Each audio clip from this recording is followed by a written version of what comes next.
Hace más de 500 años España y Portugal se repartieron el planeta entre los dos, pero ¿en qué consistió exactamente? A finales del siglo XV, tras el viaje de Cristóbal Colón en 1492, financiado por los Reyes Católicos, surgió una disputa entre España y Portugal sobre quién tenía derecho a las nuevas tierras, y esto dio lugar al Tratado de Tordesillas. Pero antes hay que poner todo en contexto. Para finales del siglo XV, gracias a la unión de los Reyes Católicos y su conquista al Reino de Granada, se empezó a crear la España que conocemos hoy en día, formada por el Reino de Castilla, de Aragón y las tierras de Granada. Por otra parte, Portugal, consolidado ya como un reino, estaba empezando a expandirse por las costas africanas y las islas del Atlántico gracias a sus rutas marítimas, dando lugar a tensiones con los castellanos por esta expansión. El Tratado de Alcáçovas, que fue firmado el 4 de septiembre de 1479 entre Alfonso V de Portugal y los monarcas Isabel de Castilla y Fernando de Aragón, sirvió como precedente del Tratado de Tordesillas. Con este acuerdo se acabó la Guerra de Sucesión Castellana.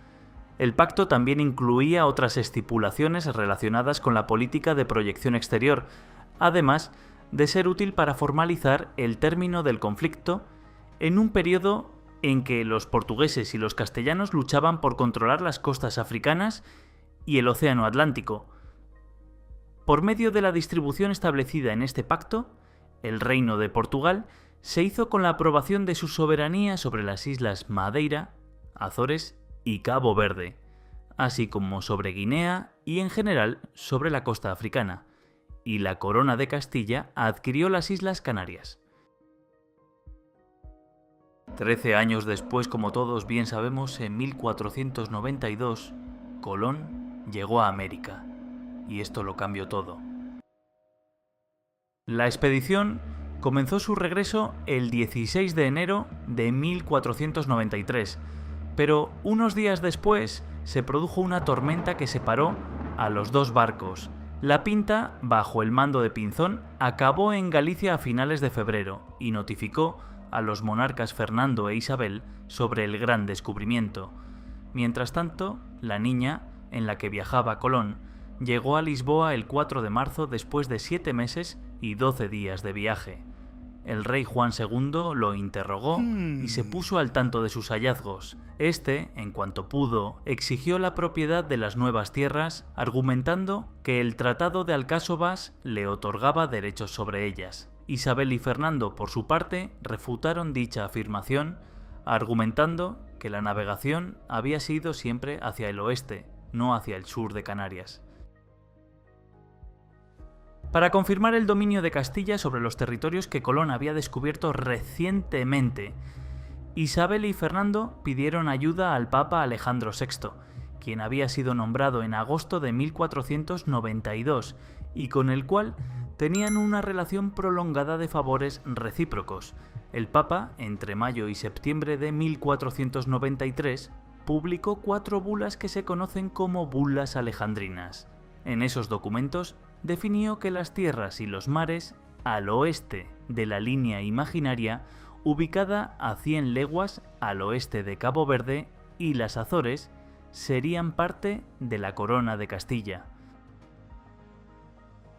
En este punto de la historia es cuando se celebra el Tratado de Tordesillas, que fue establecido en la villa castellana de Tordesillas el 7 de junio de 1494.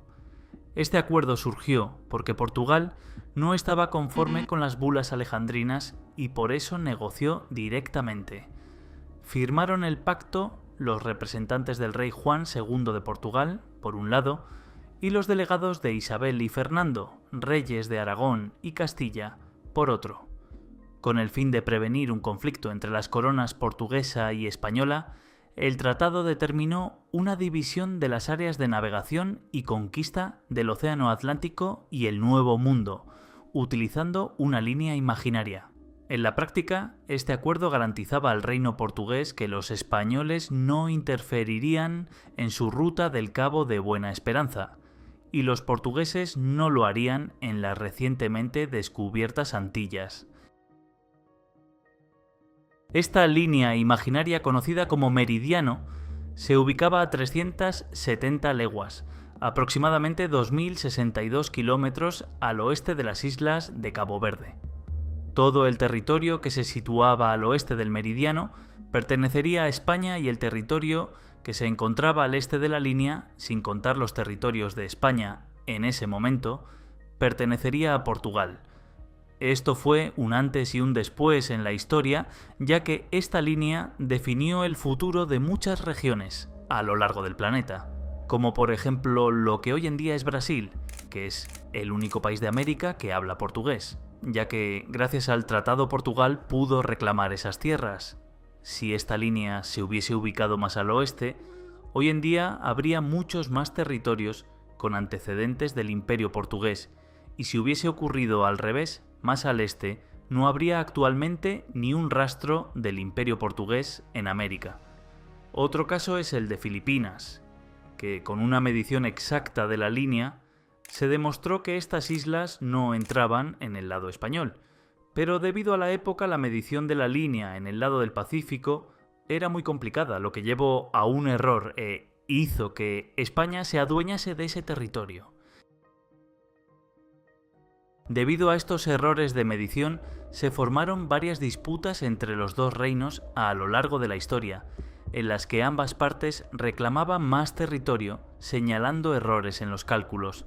El tratado fue evolucionando a lo largo del tiempo, hasta que fue anulado en 1750 por el Tratado de Madrid y desapareció definitivamente con el Tratado de San Ildefonso el 1 de octubre de 1777, con el que se estableció el reparto de regiones que hoy en día podemos observar en el mundo.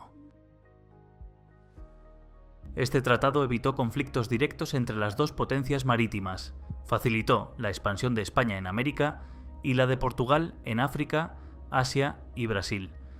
Además fue uno de los primeros intentos de reparto global del mundo entre potencias europeas, consolidó el dominio español en gran parte de América y permitió a Portugal desarrollar un imperio comercial en India, China y Japón.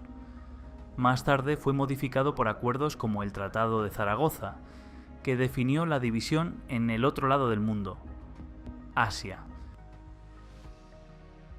Muchas culturas a lo largo de América, África y Asia se vieron altamente influenciadas por estas reparticiones que se llevaron a cabo.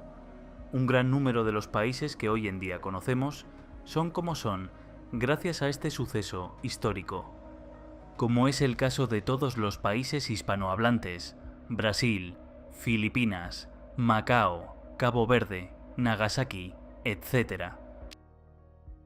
El tratado no solo dividió territorios, sino que definió idiomas, culturas y fronteras que siguen existiendo hoy.